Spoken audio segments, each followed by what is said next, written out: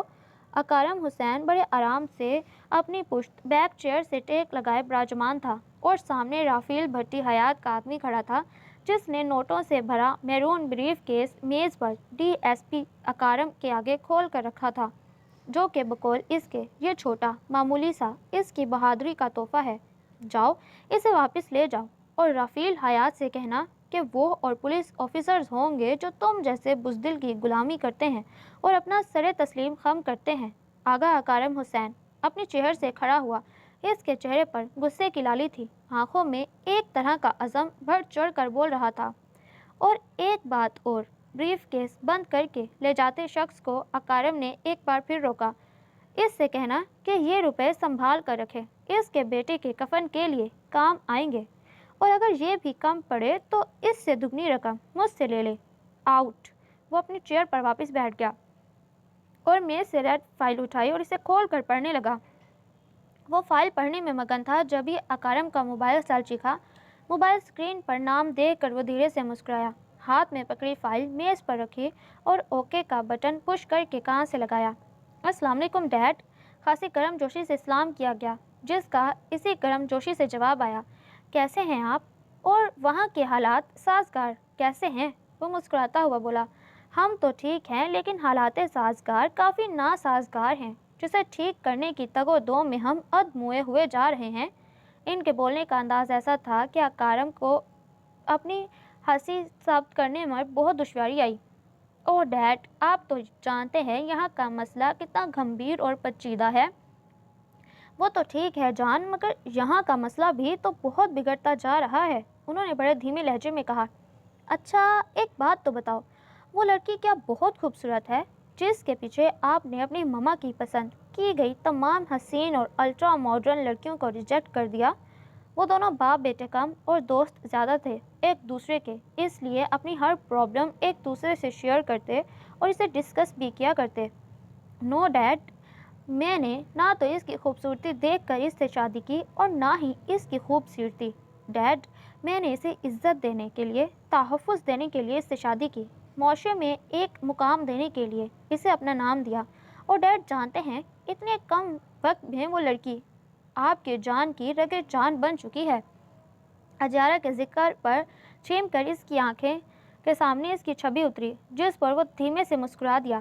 Dead please آپ ماما کو سمجھائیے، اس نے بڑی آس سے ریکویسٹ کی۔ مائی چائلڈ، آج کل ہم اپنا لیب چھوڑ کر اسی کام پر تو لگے ہیں۔ مجھے فخر ہے اپنے ہونہار بیٹے پر جس نے نیک نیتی کے تحت اس لڑکی کو اپنایا، لیکن اکارم، تمہاری ماما کا غصہ بھی بجا ہے، آخر کو ان کے ارمانوں پر آپ نے پانی پھیر دیا۔ وہ مسکرا کر بولے، اینی ویز آپ وہاں کا پرابلم جلد از جلد سولو کریں، میں یہاں آپ کی ماما کو سنبھالتا ہوں۔ Oh thank you dad, you are so great. کتنے ہی دیر تک ان دونوں نے ایک دوسرے سے ادھر ادھر کی مزید باتیں کی۔ وہ شام کے 7 بجے گھر داخل ہوا تو اکا جی کو بے صبری سے انتظار میں ٹہلتا پایا۔ ارے اکا جی، خیریت، کیا ہوا؟ وہ ان کی پریشانی بھی بھان گیا جو ان کے چہرے سے ہوا دی تھی۔ آگا بیٹے، آ گئے تم؟ بیٹا، دلہن بیٹا بہت ڈری ہوئی ہے، وہ اپنے کمرے میں رو رہی ہے۔ دونوں ملازمائیں گئی تھیں ان کے پاس، مگر دلہن بٹیا نے انہیں اپنے پاس نہیں آنے دیا، رو رو کے ہلکان ہو گئی ہے بچی۔ وہ دن بھر کی تمام رودات بڑی بے تابی سے اس کے گوش گزار کر رہے تھے۔ آج دوپہر کو فون آیا تھا، ملازمہ نے کہا کہ مسز اجیارا کو بلائیے۔ جب سے اس نے فون سنا ہے وہ ریسیور پھینک کر بھاگتی ہوئی کمرے میں بیٹھی ہے، ابھی تک رو رہی ہے۔ فون کس کا تھا؟ اب اسے مزید فکر کے ساتھ ساتھ تشویش ہونے لگی۔ آگا بیٹا، یہ تو مجھے نہیں معلوم۔ اچھا آپ زیادہ فکر نہ کریں، میں دیکھتا ہوں، آپ جائیے آرام کیجیے۔ وہ جلدی سے اوپر کمرے میں آیا۔ اکارم، اکارم، آپ اتنی دیر میں کیوں آئے؟ قدموں کی آہٹ پر اجیارا دوڑتی ہوئی اکارم کے سینے سے جا لگی۔ جانے اکارم، کیا ہوا ہے مجھے بتاؤ۔ وہ اس کا سر بڑے پیار سے سہلا رہا تھا۔ کارم، وہ نیچے اس مشین میں ایک آدمی بول رہا تھا، وہ روتی ہوئی اٹک اٹک کر بول رہی تھی۔ مشین؟ اکارم نے لفظ مشین پر غور کیا۔ فون جیسی عام چیز کو وہ مشین بول رہی تھی، جس پر اس نے اپنا بے ساختہ ابھرنے والا کہکہ بمشکل کنٹرول کیا اور مسکرا کر اس کا روتا چہرہ تھوڑی سی پکڑ کر اپنے سینے سے اوپر اٹھایا۔ ہاں اکارم، وہ کہہ رہا تھا کہ وہ رونے کی وجہ سے لفظ اس کا ساتھ نہیں دے پا رہے تھے۔ اکارم اسے اپنے ساتھ لیے بیڈ تک لایا، سائیڈ ٹیبل پر پانی سے بھرے کانچ کے جگ سے گلاس کو بھرا اور اسے پلانے لگا، جسے پینے کے بعد اس کے آنسوؤں میں کچھ کمی آئی تھی۔ اب مجھے آرام سے بتاؤ کہ اس نے تمہیں کیا کہا تھا؟ اکارم نے گلاس واپس میز پر رکھا۔ وہ کہہ رہا تھا کہ وہ مجھے مار دے گا، اگر میں نے کسی کو بھی کچھ بتایا تو مجھے مار دے گا۔ بولنے کے بعد اس نے اپنی دونوں ہتھیلیوں سے اپنا چہرہ ڈھانپ لیا۔ کچھ دیر تک اکارم اس کے روتے وجود کو بغور تکتا چلا گیا۔ آخر کون ہو سکتا ہے؟ اس کی سوچ تیزی سے کام کر رہی تھی۔ پھر اپنی سوچوں کو پیچھے دھکیلتے اس کے چہرے سے دونوں ہاتھ اٹھائے، اس کا آنسوؤں سے بھرا چہرہ اپنے ہاتھ سے صاف کیا۔ تم جانتی ہو تم کون ہو؟ وہ اس کی آنکھوں میں آنکھیں ڈالے بولا۔ تم ایک مشہور سائنسدان آغا شہام حسین کی بہو اور جانباز ڈی ایس پی آغا اکارم حسین کی بیوی ہو۔ تمہیں نقصان پہنچانے کے بارے میں وہ لوگ 1000 بار سوچیں تو کم ہے، اس لیے کسی میں اتنی ہمت اور جرأت نہیں کہ وہ تمہارا بال بھی بانکا کر سکے۔ کہتے کہتے اس نے اپنے سر پر سجی پولیس کیپ اتار کر اس کے سر پر رکھی۔ تمہیں کسی سے ڈرنے کی ضرورت نہیں، اوکے؟ رات کے 1 بجے تھے۔ اکارم کھڑکی کے پاس رکھی راکنگ چیئر پر بیٹھا بک کا مطالعہ کر رہا تھا اور اجیارہ بیڈ پر بلینکٹ کو سینے تک اوڑھے سو رہی تھی۔ اس کے چہرے پر سکونیت تھی، ہر فکر و غم سے آزاد۔ وہ آنکھیں بند کیے سپنوں کی حسین وادیوں میں کھوئی ہوئی تھی۔ باہر سے بہت سارے لوگوں کے چیخنے، چنگھاڑنے، چلانے کی نہایت ہیبت ناک آوازیں آ رہی تھیں، جو کہ تیز سے تیز تر ہوتی جا رہی تھیں۔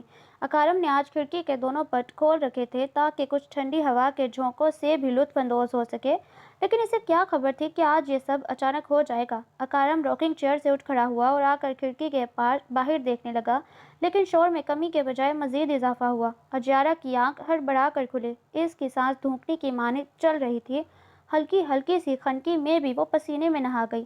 آنکھوں میں وحشت نے جگہ بنا لی۔ وہ سینے پر ہاتھ رکھے اپنی تیز رفتاری سے چلتی دھڑکن کو قابو کرنے کی کوشش کر رہی تھی۔ اسی شور میں آغا اکارم حسین کی نظر ایک شخص پر پڑی، جس کی نظریں اسی کھڑکی کی طرف تھیں۔ غور سے دیکھنے پر اس نے محسوس کیا کہ ان سب لوگوں کا رخ اسی بنگلے کی طرف ہے۔ اکارم کو لمحے میں ساری کہانی سمجھ آ گئی۔ اس نے تیزی سے اپنی گردن کا رخ بیڈ کی سمت کیا، جلدی سے کھڑکی کے دونوں پٹ بند کیے اور سرد سے اس کانپتے وجود کی طرف بڑھا۔ پل بھر میں بکھرتے وجود کو سمیٹا، کال کر کے گارڈز کو آرڈر دیا، چاروں بلیک ڈاگز ان پر چھوڑ دو۔ یعنی وہ لوگ جانتے ہیں کہ اجیارہ ان سب چیزوں سے خوف زدہ ہے، پہلے ہوائی فائرنگ، پھر ٹیلی فون پر دھمکی اور اب یہ بے ہنگم شور۔ تو وہ لوگ اجیارہ کو مینٹلی ڈسٹرب کرنا چاہتے ہیں۔ وہ سوتی ہوئی اجیارہ کے بالوں کو سہلا رہا تھا اور ساتھ اس کی سوچیں ان سب باتوں کے گرد گردش کر رہی تھیں۔ نہیں رافیل بھٹی، میں ایسا نہیں ہونے دوں گا۔ اس کی آنکھوں میں بے پناہ نفرت اتر آئی، رافیل بھٹی کے خلاف۔ آغا اکارم حسین بیڈ پر نیم دراز ہاتھ میں بلیک فائل تھامے اسے بغور پڑھ رہا تھا۔ اس کے پاس بیٹھی اجیارہ دو زانوں اس کے موبائل سیٹ کے بٹن سے کھیل رہی تھی۔ موبائل کی بیپ زور سے بجی۔ اجیارہ کے ڈر کے مارے زور سے چیخ نکلی۔ اسی ڈر میں موبائل سیٹ بھی ہاتھ سے چھوٹ گیا۔ اکارم نے بجتے ہوئے موبائل سیٹ کو اٹھایا، سہمی ہوئی اجیارہ کو مسکرا کر دیکھا اور پھر اوکے کا بٹن پش کیا۔ Hello dad. اجیارہ بڑے غور سے اسے موبائل پر بات کرتا دیکھ رہی تھی۔ اس کے سمجھ میں نہیں آ رہا تھا کہ ہاتھ میں تھامی اس چھوٹی سی مشین میں سے آدمی کیسے بول سکتا ہے، جبکہ اکارم کی نگاہیں بدستور اسی حیران اور پریشان اجیارہ پر مرکوز تھیں۔ کچھ دیر بات کرنے کے بعد موبائل آف کر دیا، جب ہی اجیارہ اچانک بول پڑی، اس مشین میں سے بھی کوئی بولتا ہے؟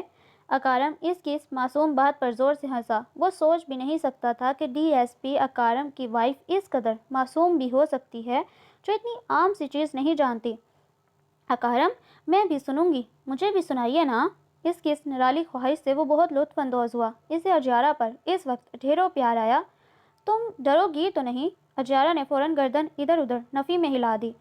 اکارم کی موجودگی میں اب اسے بالکل بھی ڈر نہیں لگتا تھا۔ جب یہ اکارم نے سانگ ریکارڈنگ کا بٹن پش کیا اور اجیارا کو ہاتھ بڑھا کر اپنے نزدیک کھینچا، پھر اس کے کان پر موبائل لگایا جس پر کوئی سانگ چل رہا تھا۔ اجیارا نے موبائل پر ہاتھ رکھا اور اپنا سر اکارم کے بازو پر دھر دیا۔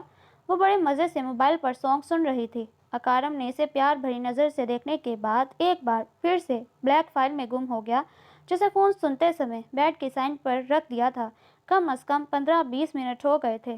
اس نے اپنے بازو پر دھرے اجیارا کے سر کو دیکھا جس کی آنکھیں اب بند تھیں، شاید وہ سو چکی تھی۔ اکارم نے اس کے کان سے موبائل اٹھایا، اسے آف کر کے رکھا، پھر بڑے آرام سے اس کے سر کو تکیے پر دھرا۔ سوتی ہوئی وہ بہت معصوم اور بھولی بھالی لگ رہی تھی۔ اکارم نے اس کے ماتھے پر آہستگی سے بوسہ دیا اور بلینکٹ کو سینے تک اڑا کر وہاں سے اٹھ کر کھڑکی کے پاس رکھی راکنگ چیئر پر آ بیٹھا۔ سمجھ میں نہیں آ رہا، آخر یہ کیس حل کیسے کروں؟ اجیارا ٹھیک تو ہو گئی ہے مگر ابھی اس قابل نہیں، شاید کہ عدالت میں جا کر عباد بھٹی کے خلاف گواہی دے۔ میں کیسے بات کروں اجیارا سے؟ راکنگ چیئر پر جھولتا اکارم تمام تر سوچوں میں اجیارا کو ہی سوچ رہا تھا۔ یہ زندگی میں بہت سے حل کیے گئے کیسز میں سے پہلا کیس تھا جو کسی طور حل ہو کر نہیں دے رہا تھا۔ صرف 10 دن رہ گئے تھے مہینہ ختم ہونے میں اور معاملہ ابھی تک جوں کا توں اٹکا پڑا تھا۔ رات کا جانے کیا بجا تھا جب اجیارا کی آنکھ کھلی۔ کمرے میں 0 پوائنٹ کا بلب جل رہا تھا۔ اکارم اس کے برابر میں دوسری طرف کروٹ لیے سو رہا تھا۔ اجیارا کی آنکھوں سے نیند غائب ہو چکی تھی۔ وہ اپنی جگہ سے اٹھی اور تھوڑی دیر ٹہلنے کے بعد کھڑکی کی طرف بڑھ گئی۔ پردہ ہٹا کر نیچے جھانکا تو لان میں کوئی سایہ ٹہلتا دکھائی دیا۔ اجیارا کی تو جان ہی نکل گئی۔ وہ جلدی سے سوتے ہوئے اکارم کے پاس بھاگی اور اسے کاندھے سے پکڑ کر جھنجھوڑا۔ اکارم، اکارم، وہ دیکھیے نیچے چور آ گیا ہے۔ اجیارا کے اس طرح جھنجھوڑنے پر اکارم جاگ گیا۔ کہاں؟ اس کے خوفزدہ انداز نے اکارم کو پل بھر کے لیے پریشان کر ڈالا۔ وہاں، اس نے کھڑکی کی طرف اشارہ کیا۔ اکارم نے کھڑکی کا پورا پردہ ہٹایا اور شیشے کے پار نیچے دیکھا جہاں 2 گارڈز اس حصے کا پہرا دے رہے تھے۔ ہائے اللہ! اکارم، یہ تو 2 ہو گئے۔ اجیارا نے سہم کر مضبوطی سے اس کا ہاتھ تھاما۔ اکارم سمجھ گیا کہ مدھم سی روشنی میں وہ گارڈز کو چور سمجھ بیٹھی ہے۔ اکارم نے پردہ برابر کیا اور مسکراتے ہوئے ڈری سہمی اجیارا کو اپنے پیار کے حصار میں قید کیا۔ ڈارلنگ، وہ چور نہیں، ہمارے گارڈز ہیں جو نیچے ہمارے بنگلے کی پہرہ داری کر رہے ہیں۔ اوہ، میں تو ڈر گئی تھی۔ اب اسے افسوس ہونے لگا کہ ایک تو گارڈ کو چور سمجھ بیٹھی، دوسرا اکارم کی نیند خراب کی۔ آپ کو برا لگا میں نے آپ کی نیند خراب کی؟ وہ پرافسوس نگاہوں سے اسے تکنے لگی۔ جانے اکارم، آپ کی کسی بات کا برا لگ سکتا ہے بھلا؟ بالکل نہیں۔ اس نے اسے مزید خود سے قریب تر کیا جس پر وہ بلش ہو کر رہ گئی۔ اس وقت وہ اکارم کے چوڑے سینے پر سر رکھے اس کی پرپل شرٹ کے بٹن سے کھیل رہی تھی۔ اکارم، آپ سے ایک بات کہوں؟ آخر کار وہ بہت سوچنے کے بعد بولی۔ کہو۔ اکارم، کچھ دنوں سے میں ایک خواب دیکھ رہی ہوں۔ وہ اٹھ کر بیٹھ گئی۔ اکارم، ایک لڑکی ہے جو بہت رو رہی ہے۔ وہ مجھ سے کہتی ہے میں تکلیف میں ہوں اور یہ تکلیف صرف میں ہی دور کر سکتی ہوں۔ اس بے پناہ تکلیف سے صرف میں نجات دلا سکتی ہوں۔ اکارم، مجھ سے اس لڑکی کا رونا نہیں دیکھا جاتا۔ اکارم کی سماعت مکمل طور پر اسی کے لفظوں پر لگی ہوئی تھی۔ وہ بہت دھیان سے اس کی بات سن رہا تھا۔ اٹھ کر بیٹھ گیا۔ تم جانتی ہو وہ لڑکی کون ہے؟ پہلے کبھی دیکھا ہے اسے؟ اکارم نے بڑی اپنائیت سے اس کا ہاتھ تھاما۔ نہیں، میں نہیں جانتی، لیکن ایسا لگتا ہے اسے پہلے کہیں دیکھ چکی ہوں، وہ پرسوچ لہجے میں بولی۔ اکارم نے بغور اس کی سمت تکا اور پھر وارڈروب کی جانب گیا۔ دراز میں سے بلیک فائل برآمد کی اور ہاتھ میں تھامے وہ اجیارا کے پاس آیا۔ فائل کھول کر اس میں سے ایک تصویر نکالی اور اس کے آگے کر دی۔ کیا یہی وہ لڑکی ہے؟ تصویر کی طرف اشارہ کیا۔ اجیارا تصویر کو ایک نظر دیکھنے کے بعد چونک کر بولی، ارے ہاں، لیکن اکارم، آپ اسے کیسے جانتے ہیں؟ میں نہیں جانتا اور نہ تم جانتی ہو، لیکن تم اسے خواب میں پہلے بھی ایک بار دیکھ چکی ہو۔ یاد کرو کہاں دیکھا ہے تم نے اسے؟ اکارم نے وہ تصویر اجیارا کے ہاتھ میں تھما دی جسے وہ بڑے غور سے تک رہی تھی کہ اچانک ہی اس کے ذہن میں جھموکا ہوا۔ نظروں میں وہی روح فسوں منظر ناچنے لگا۔ اس منظر کی تمام درواہ ہو گئے جو اکارم نے اپنی بے پناہ محبت سے بند کر دیے تھے، بھلا دیا تھا۔ وہ خوفناک جان لیوا نظارہ جو آج پھر سے اسے سب کچھ یاد دلا گیا، وہ دل دہلا دینے والا منظر جس سے ہر انسان کو دیکھنے کے بعد رونگٹے کانپ اٹھے، روح تڑپ اٹھے، یاد آیا۔ آگا اکارم نے چھپ کر اس کے آنسو بھری آنکھوں میں جھانکا۔ لمحوں میں اس کے چہرے کی رنگت بدلی، رنگت بالکل سفید ہو گئی تھی جب جسم میں خون کا قطرہ بھی نہ رہا ہو۔ اجیارا نے ہاتھ میں پکڑے اس لڑکی کی تصویر خود سے جھٹکے سے الگ کی اور سرد سے بیڈ سے اتر کر دور جا کھڑی ہوئی اور اکارم کو خوف زدہ نگاہوں سے دیکھنے لگی۔ اجیارا، کیا ہوا؟ وہ اٹھ کر اس کے قریب چلا آیا۔ میں جانتا ہوں تم سب کچھ جانتی ہو، تم نے وہ سب اپنی آنکھوں سے دیکھا ہے۔ دیکھو اجیارا، اگر تم نے ابھی بھی کچھ نہ بولا تو یہ لڑکی ہمیشہ تکلیف میں رہے گی، اس کی روح کو چین نہیں ملے گا۔ اس نے اجیارا کے دونوں ہاتھ تھامے۔ کیا تم نہیں چاہتی ہو اس لڑکی کی روح کو سکون مل جائے، اس کی تکلیف، اس کی اذیت ختم ہو جائے؟ وہ بڑے پیار اور آرام سے اسے سمجھا رہا تھا جو کہ کچھ اس کی سمجھ میں آ رہا تھا۔ بولو اجیارا، تم چاہتی ہو نا یہ لڑکی سکون میں ہو جائے؟ اکارم کی بات پر اجیارا نے اسبات میں گردن ہلائی۔ لیکن اکارم، وہ لوگ مجھے مار دیں گے۔ اس کا خوف تھا کہ ختم نہیں ہو رہا تھا، اس میں مزید اضافہ ہو رہا تھا۔ اجیارا میری جان، میں نے کہا نا، کسی میں بھی اتنی ہمت نہیں کہ وہ تمہارا کچھ بگاڑ سکے۔ اور پھر کیا تمہیں مجھ پر بھروسہ نہیں؟ اکارم نے اس کا خوف سے زرد چہرہ اپنی چوڑی ہتھیلیوں میں بھرا جس پر اس نے ہولے سے اسبات میں گردن ہلائی۔ میری بے پناہ محبت پر یقین ہے نا تمہیں؟ اجیارا، میں تمہیں بہت چاہتا ہوں، میں تمہیں کبھی کوئی تکلیف نہیں دوں گا۔ وہ آج اسے ہر طرح راضی کر لینا چاہتا تھا کیونکہ مہینہ ختم ہونے میں صرف 2 دن باقی تھے اور 2 دن بعد اجیارا کی عدالت میں پیشی۔ اکارم نے جتنی کوشش اس کیس پر کی تھی اس سے کئی گنا اجیارا پر کی تاکہ وہ پہلے کی طرح ایک نارمل زندگی گزار سکے، اس طرح ڈر کر نہیں۔ اور پھر وہ اکارم کی شریک حیات بھی تھی۔ ارے حیات بھٹی صاحب، آپ بے فکر رہیے، مہینہ ختم ہونے میں صرف کل کا وقت رہ گیا ہے، پھر آپ کا بیٹا باہر آ جائے گا۔ آخر کو 15 لاکھ کا معاملہ ہے، ہم نے کوئی کچی گولیاں نہیں کھیلی۔ اس لڑکی کو میں نے مینٹلی ڈسٹرب کرنے میں کوئی کسر نہیں چھوڑی۔ انسپکٹر فرحان کرسی پر بیٹھا دونوں پاؤں اوپر ٹیبل پر پھیلائے بڑے سکون سے فون پر بات کر رہا تھا، اس بات سے بے خبر کہ کوئی دروازے کی اوٹ سے اس کی یہ سودے بازی کی گفتگو بڑے دھیان سے سن رہا ہے۔ آپ دیکھیے گا رافیل بھٹی صاحب، وہ عدالت میں اگر آ گئی تو کچھ بول نہ سکے گی، اس کی زبان بند ہی رہے گی۔ بس آپ میرے پیسے تیار رکھیے گا۔ وہ بڑی بے صبری سے بولا۔ اس کی یہ مکروہ ہنسی خبیث گفتگو باہر کھڑے اکارم کو غصے سے سرخ کر گئی، آنکھوں میں شرارے دوڑنے لگے۔ اس سے زیادہ ضبط نہ ہو سکا، اسی لیے فوراً اندر آیا۔ انسپکٹر فرحان کی تو سٹی گم ہو گئی۔ ڈی ایس پی آغا اکارم حسین کو اپنے کمرے میں اچانک دیکھ کر اس نے ریسیور کو کریڈل پر رکھا اور مؤدب انداز میں سیدھا ہو گیا۔ اکارم نے غصے سے اپنا بھاری بھرکم مکہ اس کے جبڑے پر دے مارا، وہ جو سہ نہ سکا اور دور جا گرا۔ تم جیسے ضمیر فروش، بے ایمان اور غدار پولیس انسپکٹر کی وجہ سے ہی ہمارا ڈپارٹمنٹ بدنام ہے۔ اس نے بڑھ کر انسپکٹر فرحان کا گریبان پکڑا۔ اسی لیے ہمارا ملک ترقی کی راہوں پر جاتے جاتے دوبارہ پیچھے دھکیل دیا جاتا ہے۔ جی تو چاہتا ہے کہ چوک پر کھڑا کر کر تم جیسے غدار کو زندہ جلا دوں۔ حوالدار، حوالدار! اکارم نے زور سے چیخ کر حوالدار کو پکارا جس نے فوراً حکم کی تعمیل کی۔ بند کر دو اسے لاک اپ میں۔ اکارم نے اسے حوالدار سمیت دھکیلا۔ اکارم سوچ بھی نہیں سکتا تھا کہ جسے وہ دوست سمجھتا ہے وہی دوست کے روپ میں دشمن ہے، اس کا ہی نہیں، اس پورے پولیس ڈپارٹمنٹ کا اور اس ملک کا۔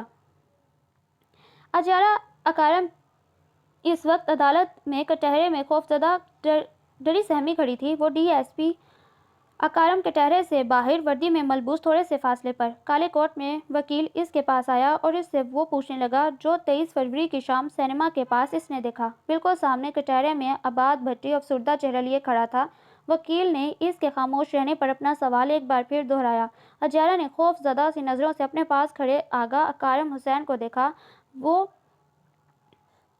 اس سے آس بھری امید سے دیکھ رہی تھی جیسے وہ اسے دل دہلا دینے والے سوال سے بچا لے گا۔ اجیارا، ڈرو نہیں، میں ہوں نا، شاباش، بولو، جواب دو وکیل صاحب کے سوال کا۔ وہ جانتا تھا کہ وہ ڈری ہوئی ہے، اس لیے منٹ منٹ پر اپنے ہونے کا یقین دلا رہا تھا، حوصلہ دے رہا تھا۔ اجیارا کی آنکھوں میں وہ منظر ایک بار پھر گھومنے لگا۔ میں اپنے ماما مومانی اور ان کے بچوں کے ساتھ سینما فلم دیکھنے گئی تھی جی۔ اس نے اٹک اٹک کر بولنا شروع کیا۔ سینما سے اٹھ کر میں باہر آئی تو آپ سینما سے باہر کیوں آئی تھی؟ وکیل نے اس کی بات کاٹ کر سوال پوچھا۔ جی وہ میری مومانی نے بھیجا تھا۔ کیوں؟ جھٹ پوچھا گیا۔ وہ باہر سے پانی لانے جی، ان کا بیٹا رو رہا تھا پیاس کے مارے، وہ حد سے زیادہ گھبرا رہی تھی۔ اس نے کٹہرے کے ڈنڈے کو سختی سے پکڑ رکھا تھا، یہاں تک اس کی ہتھیلیاں تک بھیگنے لگی۔ خوف کی وجہ سے چہرہ حد درجہ زرد ہو گیا، جیسے اس کے جسم کا سارا خون نچوڑ لیا گیا ہو۔ پھر کیا ہوا؟ پھر میں پانی لے کر سینما میں واپس جا رہی تھی کہ ایک لڑکی کی چیخ سنائی دی۔ تو آپ اس لڑکی کی چیخ سن کر وہاں چلی گئی؟ وکیل نے پوچھا۔ جی میں وہاں گئی تھی۔ پھر آپ نے وہاں کیا دیکھا؟ میں نے جی ایک لڑکی کو ایک لڑکے کے ساتھ لڑتے ہوئے دیکھا۔ مجھے نہیں معلوم کہ وہ کس بات پر لڑ رہے تھے۔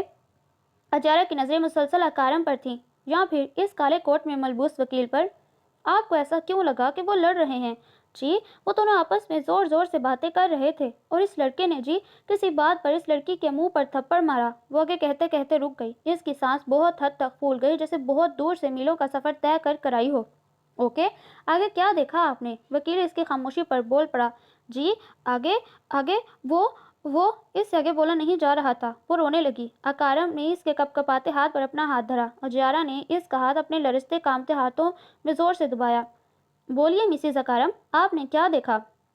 وکیل نے اس کی ہمت بڑھانے کی کوشش کی، کیونکہ اکارم نے وکیل کو اجارہ کی کنڈیشن کے بارے میں بتا دیا تھا۔ جی آگے؟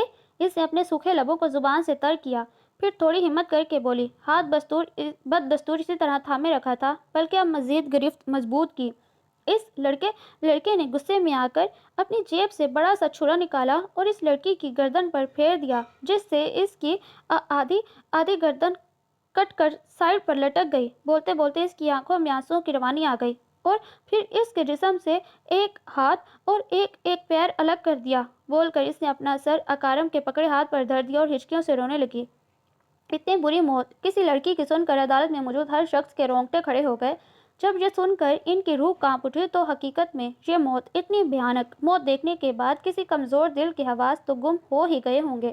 کچھ لمحوں تک تو ہر شخص سناٹے میں رہ گیا، بالکل خاموش ہو گئی تھی، یہاں تک کہ ٹائپر کی تیز چلتی انگلیاں تک لمحے بھر کے لیے ساکت ہوئیں، اور اس خاموشی میں اگر کوئی آواز تھی تو صرف اجارہ کی ہچکیوں تھی، اس کی سسکیوں کی، جو چاروں طرف گونج رہی تھیں۔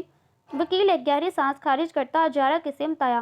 تو مسز اکارم، آپ نے اس لڑکی کا جس لڑکے کو اتنی بے رحمی سے قتل کرتے دیکھا، کیا یہ وہی شخص ہے؟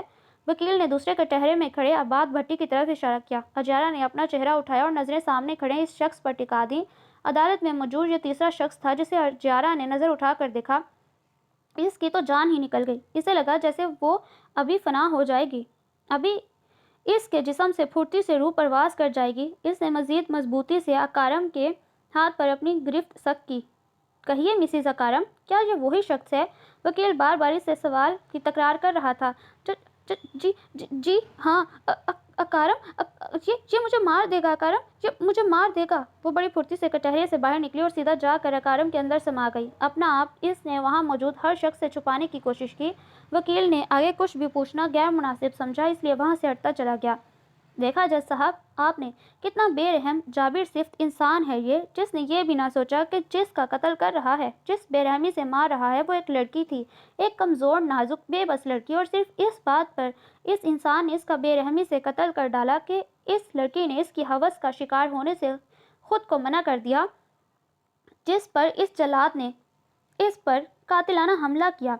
صرف اتنی سی بات پر اس معصوم کا اتنی بے رحمی سے قتل۔ وکیل نے سر جھکایا، بات بٹی کو گھور کر دیکھا، اور جب مسز اکارم حسین نے اسے قتل کرتے دیکھا تو انہیں مینٹلی ٹارچر کیا گیا، ان کے گھر جا کر ان پر تشدد کروایا، انہیں دھمکیاں دی گئی، جو کہ اگر ڈی ایس پی آغا اکارم حسین انہیں نہ سنبھال لیتے تو مس اجارہ کی یا تو موت ہو چکی ہوتی یا پھر زندہ رہنے کے قابل ہی نہ چھوڑا ہوتا۔ جج صاحب، یہ شخص کٹہرے میں کھڑا انسانیت کے نام پر بدنما داغ صرف رحمانیہ ابراہیم کا ہی نہیں، اس معصوم لڑکی مس اجارہ کا بھی قاتل ہے۔ اسے تو ایسی سزا ملنی چاہیے، موت کی تمنا کرتے ہوئے بھی موت اس سے دور رہے، زندگی حد درجہ تنگ ہو جائے اس پر۔ وکیل بول چکا، واپس اپنی سیٹ پر آ بیٹھا۔ اب جج فیصلہ اب فیصلہ جج کا تھا اور عدالت میں موجود ہر شخص کی نگاہوں میں آباد بھٹی کے لیے حد درجہ نفرت ہی نفرت سوائے اس کے باپ رافیل بھٹی کے بس نہیں چل رہا تھا وہاں پر بیٹھے لوگوں کا کہ اگر یہ حیوان ہاتھ لگ جائے تو اس کے ساتھ کیا کر ڈالیں، ایسی سزا دیں کہ لوگوں کے لیے تا عمر عبرت بن جائے۔ مگر وہ سب سامنے اونچی مسند پر بیٹھے جج کے فیصلے کے منتظر تھے۔ گواہ اور بیان کو مد نظر رکھتے عدالت اس نتیجے پر پہنچی ہے کہ ملزم آباد بھٹی ولد رافیل بھٹی ایک سنگین گناہ کرنے کے سزا کے حقدار ہیں۔ انہوں نے نہ صرف رحمانیہ ابراہیم کو بے رحمی سے قتل کیا بلکہ اجیارہ کے ساتھ بھی ناانصافی کرنے کی کوشش کی۔ اس لیے عدالت آباد بھٹی کو یہ حکم سناتی ہے کہ وہ جرمانے کے طور پر 25,000 بھرے اور آباد بھٹی کو 15 دن کی کال کوٹری میں 24 گھنٹے نظر بند رکھا جائے اور پھر وہاں سے نکلنے کے بعد 1 ماہ تک حراست میں رکھا جائے۔ اس کے بعد دفعہ 420 کے تحت پھانسی کی سزا دی جائے۔ اس کے علاوہ اس کام میں اور بھی جو لوگ انوالو تھے جیسے انسپکٹر فاران انہیں سسپینڈ کے ساتھ ساتھ 7 سال کی سزا دی جائے اور پولیس کو آرڈر ہے کہ مس اجیارہ کیس میں ان پر جس نے بھی مینٹلی ٹارچر کرنے کی کوشش کی انہیں فوراً سے بیشتر گرفتار کیا جائے۔ جج صاحب نے اپنا فیصلہ سنایا۔ بہت بڑے مشہور صنعت کار ہیں نا آپ، بہت اثر و رسوخ رکھتے ہیں، بہت دولت ہے آپ کے پاس، لیکن یہ سب آج آپ کے بیٹے کے لیے بالکل کام نہ آئی۔ آج یہ سب بیکار ہے۔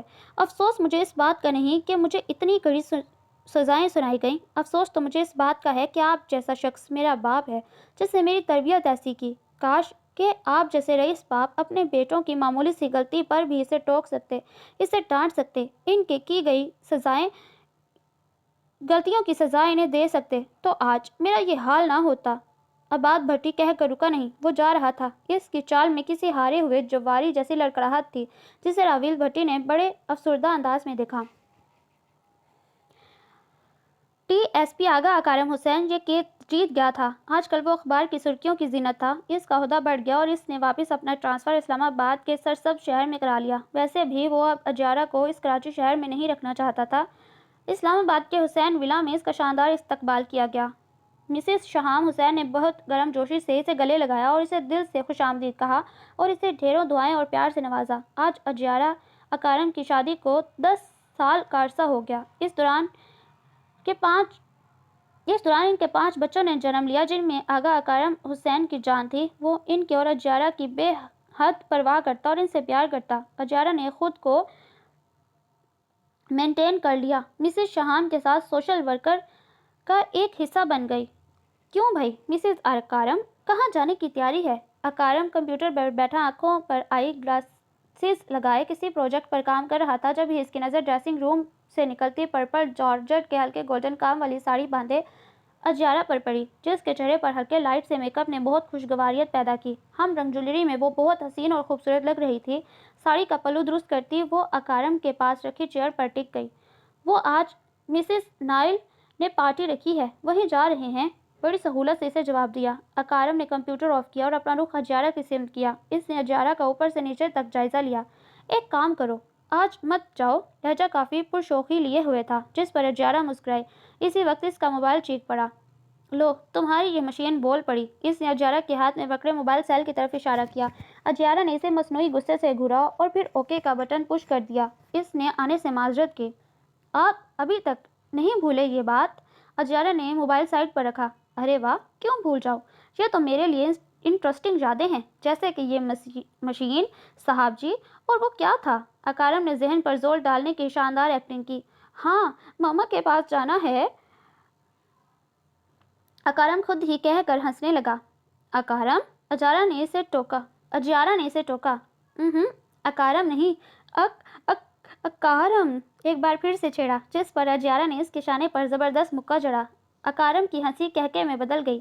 ممی، پاپا، ہم اندر آ جائیں، دروازے سے جھانکتے سب بچوں نے کورس میں کہا۔ ارے میرے بچوں، میرے جگر کے ٹکڑوں، بھاگ کر آؤ۔ اکارم اپنی جگہ سے اٹھ کھڑا ہوا اور بچے دوڑ کر اس کے پاس آئے۔ وہ سب بچوں سمیت بیڈ پر آ لیٹا۔ سب سے چھوٹی 2 سالہ نیہا اس کے سینے پر بیٹھی تھی اور باقی چاروں دائیں بائیں اس سے لگے تھے۔ اجیارہ اس منظر کو دیکھتے ہوئے سرشاری سے مسکرائی۔ اس کی زندگی مکمل اور خوبصورت تھی۔ وہ خود بھی اٹھ کر بچوں اور اکارم کے پاس آ گئی۔ ان کی ہنسی، ان کی کلکاریاں، شرارتیں، باتیں سن کر وہ دونوں بھی بچوں کا ساتھ دے رہے تھے۔ So listener, that was the end of today's novel. Hope that you like it. Do subscribe if you like. It is the only source of motivation for me. بہت جلد ملتی ہوں ایک نئے ناول کے ساتھ. تب تک اپنا بہت زیادہ خیال رکھیں, مجھے دعاؤں میں شامل رکھیں. اللہ حافظ.